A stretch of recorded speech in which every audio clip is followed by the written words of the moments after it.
2026 ഫെബ്രുവരി 28 ആ കറുത്ത പുലരി ലോകചരിത്രത്തിന്റെ ഗതി എന്നേക്കുമായി മാറ്റിമറിച്ചു.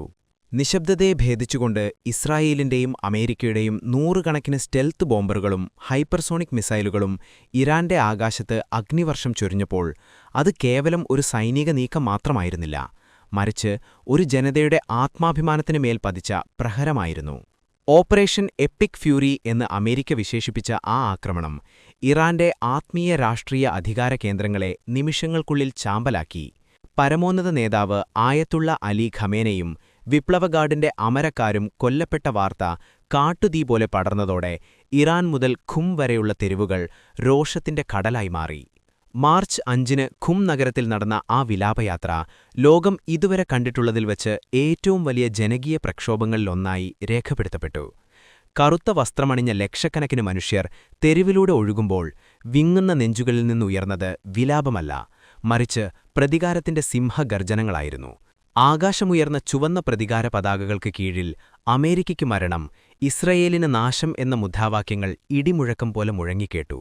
അത് കേവലമൊരു മുദ്രാവാക്യമായിരുന്നില്ല, മറിച്ച് ഇറാന്റെ തകർക്കപ്പെട്ട മിസൈൽ ശാലകൾക്കും വ്യോമതാവളങ്ങൾക്കുമപ്പുറം തങ്ങളുടെ മണ്ണിൽ വീണ ഓരോ തുള്ളി രക്തത്തിനും പകരമായി പടിഞ്ഞാറൻ അധിനിവേശ ശക്തികൾക്ക് നേരെ തൊടുത്തുവിട്ട ശാപവാക്കുകളായിരുന്നു. ഇറാന്റെ സൈനിക സംവിധാനങ്ങൾ തകർന്നുവെന്ന് അമേരിക്ക അവകാശപ്പെടുമ്പോഴും തെരുവുകളിൽ പതഞ്ഞുപൊങ്ങുന്ന ഈ ജനകീയ രോഷം അമേരിക്കൻ സാമ്രാജ്യത്വത്തിന്റെ അടിത്തറയിളക്കുന്ന മറ്റൊരു യുദ്ധത്തിന്റെ തുടക്കമാണെന്ന് ലോകം തിരിച്ചറിയുന്നു. ഒരു വശത്ത് ലോകത്തെ മുൾമുനയിൽ നിർത്തുന്ന ട്രംപ് ഭരണകൂടത്തിന്റെ സൈനിക ശക്തിയും മറുവശത്ത് മരിക്കാൻ പോലും തയ്യാറായി നിൽക്കുന്ന ഇറാന്റെ ജനകീയ പിന്തുണയും ഏറ്റുമുട്ടുമ്പോൾ ഈ പോരാട്ടം മാറ്റിമറിക്കുന്നത് ഭൂപടങ്ങളെയല്ല, മറിച്ച് മനുഷ്യചരിത്രത്തെ തന്നെയാണ്. ഈ യുദ്ധം കേവലം രണ്ട് രാജ്യങ്ങൾ തമ്മിലുള്ള അതിർത്തി തർക്കമല്ല, മറിച്ച് ദശകങ്ങളായി പടിഞ്ഞാറൻ ശക്തികൾ അടിച്ചേൽപ്പിച്ച ആഗോളക്രമത്തിനെതിരെയുള്ള ഇറാന്റെ അന്തിമ പോരാട്ടമാണ്. അമേരിക്കയുടെയും ഇസ്രായേലിന്റെയും മിസൈലുകൾ ഇറാന്റെ മണ്ണിൽ വീണപ്പോൾ അതൊരു ഭരണകൂടത്തെ ഇല്ലാതാക്കാനായിരുന്നെങ്കിൽ ഇന്ന് ആ മണ്ണിൽ നിന്ന് ഉയരുന്നത് ഒരു ജനതയുടെ മൊത്തത്തിലുള്ള വിപ്ലവ വീര്യമാണ്. കുവൈത്തിലെയും യുഎഇയിലെയും സൗദിയിലെയും അമേരിക്കൻ സൈനിക താവളങ്ങൾക്ക് നേരെ ഇറാൻ നടത്തിയ മിന്നലാക്രമണങ്ങൾ അമേരിക്കയുടെ സൈനിക മേധാവിത്വത്തിനേറ്റ് കനത്ത പ്രഹരമായി മാറി. ദുബായ് പോലുള്ള ആഗോള വ്യാപാര കേന്ദ്രങ്ങളിൽ മിസൈലുകൾ പതിച്ചത് കേവലം കെട്ടിടങ്ങളെയല്ല, മറിച്ച് പടിഞ്ഞാറൻ സാമ്പത്തിക താൽപ്പര്യങ്ങളെയാണ് തകർത്തെറിഞ്ഞത്. ഹോർമുസ് കടലിടുക്കിൽ ഇറാന്റെ നാവികസേന ഉയർത്തിയ ഉപരോധം ലോകത്തെ ഇരുട്ടിലാക്കുമ്പോൾ തങ്ങളെ തകർക്കാൻ വരുന്നവർക്ക് തിരിച്ചു നൽകാൻ ഇറാന്റെ പക്കൽ മരണത്തെ ഭയപ്പെടാത്ത ലക്ഷക്കണക്കിന് മനുഷ്യരുടെ ചാവേർ വീര്യമുണ്ടെന്ന് അവർ തെളിയിച്ചിരിക്കുന്നു.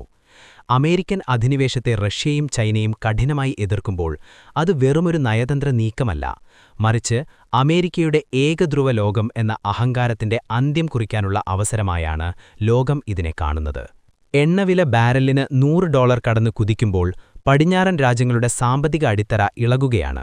ഇത് ഇറാനെതിരായുള്ള യുദ്ധമല്ല, മറിച്ച് അമേരിക്കൻ സാമ്രാജ്യത്വത്തിന്റെ അധികാരഗർവിനെതിരായുള്ള ലോകജനതയുടെ രോഷമാണ്. ഇറാന്റെ തെരുവുകളിൽ നിന്നുയരുന്ന അമേരിക്കയ്ക്ക് മരണം എന്ന മുദ്രാവാക്യം ഇന്ന് ഗൾഫ് രാജ്യങ്ങളിലെയും ലാറ്റിൻ അമേരിക്കയിലെയും ഏഷ്യയിലെയും ജനവിഭാഗങ്ങൾക്കിടയിൽ ഒരു വിപ്ലവ മന്ത്രമായി പടരുകയാണ്. തോക്കുകൾ കൊണ്ട് ഒരു രാജ്യത്തെ തകർക്കാമെന്ന് കരുതിയ അമേരിക്കൻ പ്രസിഡന്റിനു മുന്നിൽ ഇതാ തങ്ങളുടെ അവസാന ശ്വാസം വരെ പൊരുതാനുറച്ച ഒരു ജനതയുടെ പ്രതിരോധം ആഗോള രാഷ്ട്രീയത്തെ തന്നെ മാറ്റിവരയ്ക്കുന്നു. ഈ യുദ്ധം അവസാനിക്കുമ്പോൾ വിജയിക്കുന്നത് മിസൈലുകളല്ല, മറിച്ച് സാമ്രാജ്യത്വത്തിനു മുന്നിൽ തലകുനിക്കാത്ത ഇറാന്റെ അചഞ്ചലമായ ഇച്ഛാശക്തിയായിരിക്കും. അനന്തമായ യുദ്ധങ്ങൾ അവസാനിപ്പിക്കും എന്ന് ലോകത്തോട് വിളിച്ചുപറഞ്ഞ് അധികാരത്തിലേറിയ ഡൊണാൾഡ് ട്രംപ് ഇന്ന് ഇറാന്റെ മണ്ണിൽ ചോരപുഴ ഒഴുക്കുന്നത് അമേരിക്കൻ സാമ്രാജ്യത്വത്തിന്റെ പച്ചവഞ്ചനയാണ്. ലോകപോലീസുകാരന്റെ വേഷമണിഞ്ഞ് ഒരു പരമാധികാര രാഷ്ട്രത്തിനുമേൽ മിസൈലുകൾ വർഷിച്ച ട്രംപിന്റെ അഹങ്കാരത്തിന് ഇറാന്റെ തെരുവുകളിൽ നിന്ന് ഉയരുന്ന പ്രതിരോധത്തിന്റെ ഗർജനം കനത്ത പ്രഹരമാണ് നൽകുന്നത്.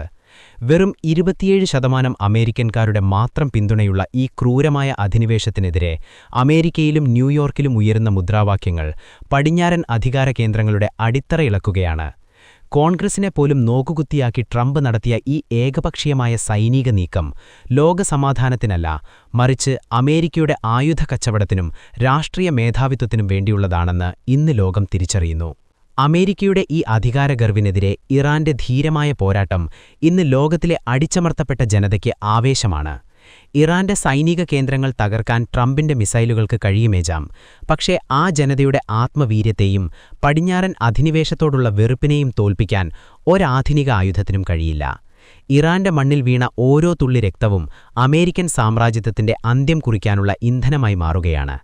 അമേരിക്ക ആദ്യം എന്ന ട്രംപിന്റെ മുദ്രാവാക്യം ഇന്ന് ലോകത്തിന്റെ നാനാഭാഗങ്ങളിൽ നിന്ന് ഉയരുന്ന അമേരിക്കയ്ക്ക് മരണം എന്ന പ്രതിഷേധാഗ്നിയിൽ വെണ്ണീരാകുകയാണ്.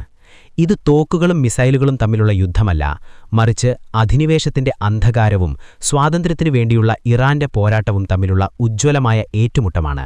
ഈ ചരിത്രയുദ്ധത്തിൽ വിജയിക്കുന്നത് വൈറ്റ് ഹൗസിലെ അധികാരികളല്ല, മറിച്ച് സാമ്രാജ്യത്വത്തിനു മുന്നിൽ തലകുനിക്കാത്ത ഇറാന്റെ ചുവന്ന പതാകയായിരിക്കും. മിനാബ് നഗരത്തിലെ ആ പിഞ്ചുകുഞ്ഞുങ്ങളുടെ ചോര വീണ മണ്ണ് ഇന്ന് സാമ്രാജ്യത്വത്തിന്റെ ക്രൂരമുഖത്തിനു നേരെ ലോകം തൊടുത്തുവിടുന്ന വലിയൊരു ചോദ്യചിഹ്നമാണ്. 150ഓളം കുരുന്നുകളുടെ ജീവൻ അപഹരിച്ച ആ മിസൈൽ വർഷം അമേരിക്കയുടെ ജനാധിപത്യ സംരക്ഷണം എന്ന കപടമുഖം വലിച്ചു കീറിയിരിക്കുന്നു. അത് അമേരിക്കൻ മിസൈലായാലും അതല്ലെങ്കിൽ ഇറാന്റെ തിരിച്ചടിയായാലും ഈ യുദ്ധം അടിച്ചേൽപ്പിച്ച വാഷിംഗ്ടണിലെ അധികാര കേന്ദ്രങ്ങളാണ് ആ ചോരയ്ക്ക് മറുപടി പറയേണ്ടത്. ഇറാന്റെ അണുകേന്ദ്രങ്ങളെ തകർക്കാമെന്ന മോഹിച്ച ട്രംപിന്റെയും ഇസ്രായേലിന്റെയും യുദ്ധവിമാനങ്ങൾക്ക് തങ്ങളുടെ കുഞ്ഞുങ്ങളുടെ മൃതദേഹങ്ങൾക്ക് മുന്നിൽ നിന്ന് പ്രതികാരം ജപിക്കുന്ന ഒരു ജനതയുടെ ആത്മവീര്യത്തെ തകർക്കാൻ കഴിയില്ല. ലോക പോലീസുകാരന്റെ അഹങ്കാരവുമായി ഇറാന്റെ മണ്ണിൽ അധിനിവേശം നടത്തുന്ന അമേരിക്കൻ സാമ്രാജ്യത്വത്തിന്റെ പതനം ഈ കുഞ്ഞുങ്ങളുടെ വിലാപത്തിൽ നിന്ന് തുടങ്ങുകയാണെന്ന് ലോകം തിരിച്ചറിയുന്നു. ഈ പോരാട്ടം അവസാനിക്കുമ്പോൾ ഭൂപടം പഴയതുപോലെ ആകില്ല എന്നതുറപ്പാണ്. അത് പടിഞ്ഞാറൻ അധിനിവേശത്തിന്റെ അന്ത്യം കുറിക്കുന്ന ഒരു പുതിയ ലോകക്രമത്തിന്റെ തുടക്കമായിരിക്കും. ഇറാന്റെ ഓരോ തകർക്കപ്പെട്ട മിസൈൽ കേന്ദ്രത്തിനു പകരമായും 1000 വിപ്ലവകാരികൾ ഉയർത്തെഴുന്നേൽക്കുന്ന കാഴ്ചയാണ് ഇന്ന് തെരുവുകളിൽ കാണുന്നത്. ആകാശമുയർന്ന പ്രതികാരത്തിന്റെ ചുവന്ന പതാകകൾക്ക് കീഴിൽ അമേരിക്കയുടെയും ഇസ്രയേലിന്റെയും അധികാരഗർവിനെ വെല്ലുവിളിക്കുന്ന ഇറാന്റെ പോരാട്ടം വെറുമൊരു പ്രതിരോധമല്ല, മറിച്ച് അടിമത്തത്തിനു മുന്നിൽ തലകുനിക്കാത്ത ഒരു ജനതയുടെ ഐതിഹാസികമായ വിജയമാണ്. മിസൈലുകൾക്കും ബോംബുകൾക്കും തോൽപ്പിക്കാൻ കഴിയാത്ത ആ ഇച്ഛാശക്തിക്ക് മുന്നിൽ അമേരിക്കൻ സാമ്രാജ്യത്വം മുട്ടുമടക്കുന്ന ദിവസം വിദൂരമല്ല. ഇത് ഇറാന്റെ മണ്ണിൽ വീണ രക്തം ചരിത്രം മാറ്റിയെഴുതുന്ന നിമിഷമാണ്. അധിനിവേശത്തിന്റെ ഇരുളടഞ്ഞ കാലം അവസാനിക്കുകയും പ്രതിരോധത്തിന്റെ പുത്തൻ സൂര്യൻ ഉദിച്ചുയരുകയും ചെയ്യുന്ന വിപ്ലവ നിമിഷം.